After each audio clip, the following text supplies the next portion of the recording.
So, again, beginners, forget about the story. No story to tell. What's the story?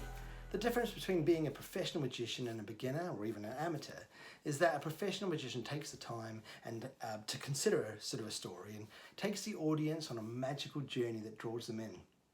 Through moments of wonder, magic and amazement, they can really take their audience on a proper journey of magic and wonder. They tell stories, they engage the audience, not just because of the great trick, but because they've captured their imagination. Magic is visual, and the audience can see what you're doing. But to add a story while you're performing adds to the theatre and the drama of the act. Okay, well, unless of course you've got music, but then you can still add music to it and that creates a story.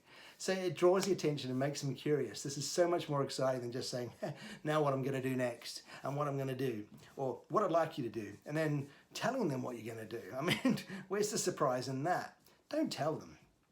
I mean, we'll go into more on that in a moment, but so if you're not creating a story for the magic you present, then know your magic so well that you can engage with the audience while performing it without even having to stop or think about your next move or what you're going to say. I mean, this is often why there's dead moments in patter. While the beginner magician is kind of thinking what they're doing, what they're going to do next, or the next step, or the next move. It's kind of like a filler. What I'm going to get you to do next, what I'd like you to do. It gives them a chance to think about it and the next action, but it's not great magic. It's not great performance. Should you know your trick well enough, then there's going to be no uncomfortable dead spots and pointless fillers in your act. This will also avoid quite uncomfortable moments when you're asking a volunteer to sign a card, for instance, and then you're standing there waiting. You're not engaging with the audience for one, and it's dead silent and it's awkward for people watching. It might be okay if you're on a one-to-one situation when you're doing magic just for one or two people, but when you have an audience, you just can't have that.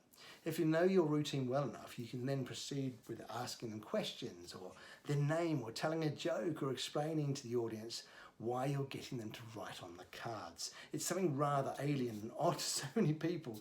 You'd be surprised how many people question you when you say, can you sign a card? On the front, on the back, really?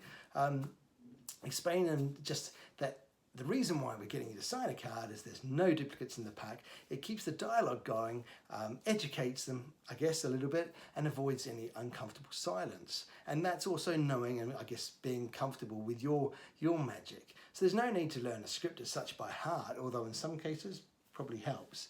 But the idea is it's good to know your magic well enough that you can act and be fluid and comfortable without having to say what I'm going to do next, for my next trick, etc., etc. That gives you a chance to be able to play with your audience, talk to your audience, have fun with your audience. So think about it. Unless it's a silent act and you've got music and, think about how you're going to add drama to your act, add a story and create some interest.